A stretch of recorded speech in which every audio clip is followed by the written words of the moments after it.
Kita ke informasi lain pemirsa, Kejaksaan Agung terus memburu tersangka Muhammad Riza Khalid yang hingga saat ini masih buron. Untuk menangkap Riza Khalid, Kejagung telah ajukan permohonan untuk menerbitkan red notice terhadap Riza Khalid kepada Interpol.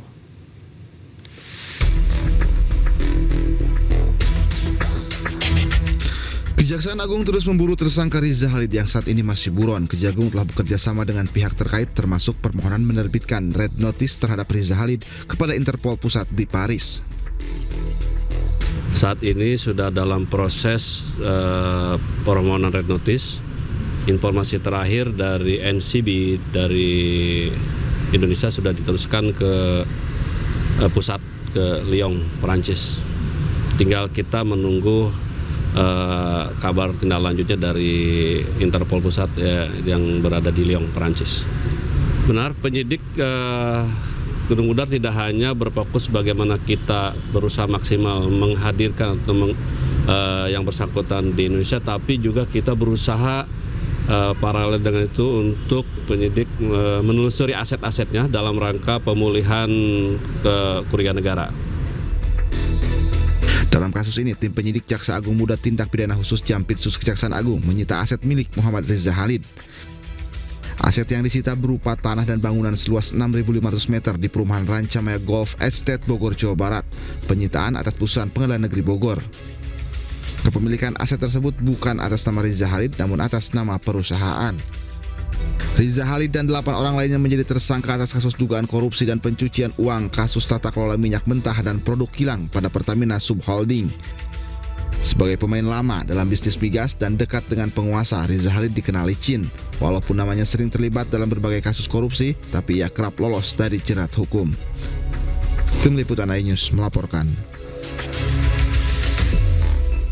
Jaksa Pengacara Negara JPN tidak lagi dampingi Wakil Presiden Gibran Rakabuming Raka dalam hadapi gugatan perdata Rp125 triliun di Pengadilan Negeri Jakarta Pusat. Putra sulung Presiden ke-7 Republik Indonesia Joko Widodo tersebut digugat atas sekolahnya di jenjang SMA yang tidak lulus di Indonesia.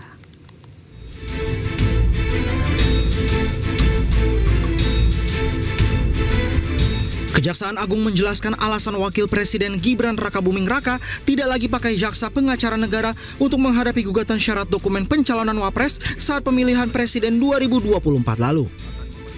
Menurut Kapus Penkum Kejaksaan Agung RI Anang Supriyatna, kasus yang menyeret Gibran merupakan ranah pribadi bukan sebagai Wakil Presiden RI.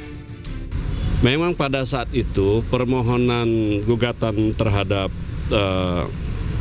Pak Gibran selaku Wapres itu ditujukan, dikirimkan surat itu ke Sekretariat Wapres.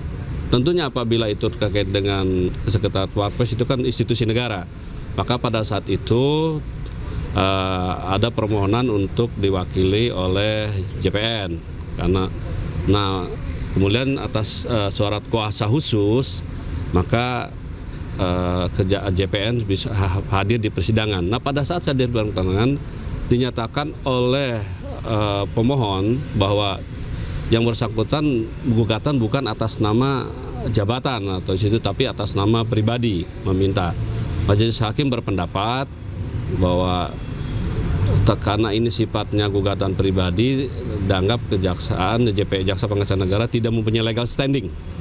Nah, dari itulah kemudian berikutnya kita sudah laporkan, maka sidang berikutnya yang menjadi penasihat hukum adalah bukan dari kejaksaan. Sebelumnya dalam sidang di Pengadilan Negeri Jakarta Pusat, Gibran diwakili oleh Jaksa Pengacara Negara. Namun Suban selaku penggugat mempersoalkan penggunaan Jaksa Pengacara Negara. Ia berdalih gugatan kepada Gibran merupakan gugatan pribadi bukan sebagai Wapres. Tim Liputan iNews melaporkan. Tidak hadir dalam pelantikan menteri dan wakil menteri di Istana kemarin, Wakil Presiden Gibran Rakabuming Raka sedang berkunjung kerja ke Papua. Gibran meninjau makan bergizi gratis di sekolah dan cek kesehatan gratis di Puskesmas Sentani.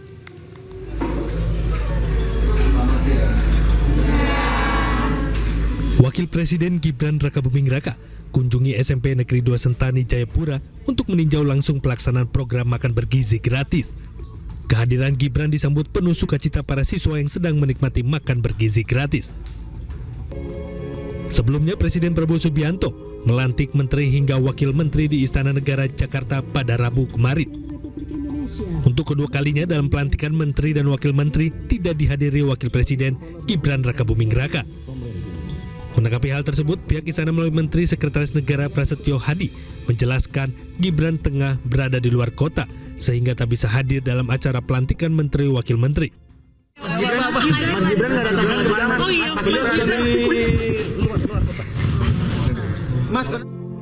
Diketahui Presiden Prabowo Subianto melantik sejumlah pejabat baik menteri, wakil menteri, kepala badan, wakil kepala badan, hingga penasihat khusus di Istana Negara. Tim Liputan iNews melaporkan. Pemirsa, ada yang menarik saat prosesi serah terima jabatan Menteri Pemuda dan Olahraga di Auditorium Senayan, Jakarta.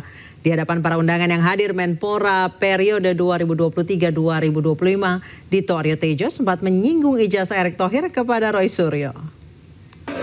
Salam olahraga.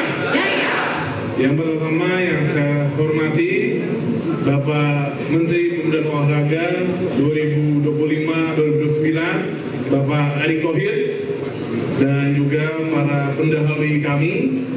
Yang paling senior ada Pak Hayanan Isman, lanjut Pak Agung Laksono, dan Pak Andi Malarangeng, Pak Roy Suryo. Ijazahnya Pak Erick aman, Pak Roy Suryo.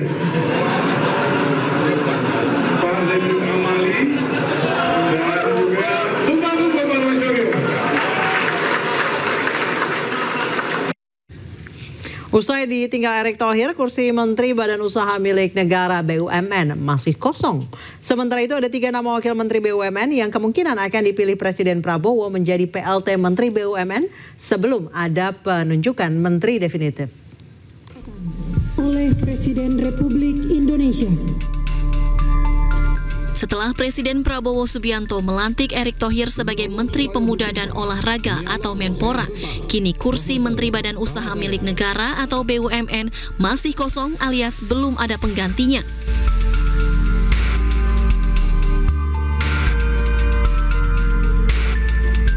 Presiden Prabowo akan segera menunjuk pelaksana tugas atau PLT yang kemungkinan besar diambil dari jajaran wakil menteri di Kementerian BUMN. Kendati demikian, Istana belum mau membeberkan siapa yang berpeluang menjadi PLT Menteri BUMN. Kementerian BUMN katanya mau dileburkan dari antara. Belum. Jadi masih perlu melakukan perubahan terhadap kementeriannya, nanti kita lihat. Berarti masih PLT-nya Mas Aminuddin atau Pak Doni atau belum. Berarti masih saya belum tanda tangan interimnya. Saat ini ada 3 nama wakil Menteri BUMN yang berpeluang besar dipilih Presiden Prabowo menjadi PLT Menteri BUMN. Sebelum ada penunjukan Menteri definitif. Nama-nama tersebut antara lain Kartika Wirjoatmojo, Doni Oskaria, dan Aminuddin Ma'ruf. Dari Jakarta, Tim Liputan iNews melaporkan. Polda Metro Jaya temukan 2 orang hilang dalam unjuk rasa berujung ricuh pada Agustus lalu. 2 orang ditemukan jadi nelayan di Kalimantan Tengah dan jualan mainan di Malang, Jawa Timur.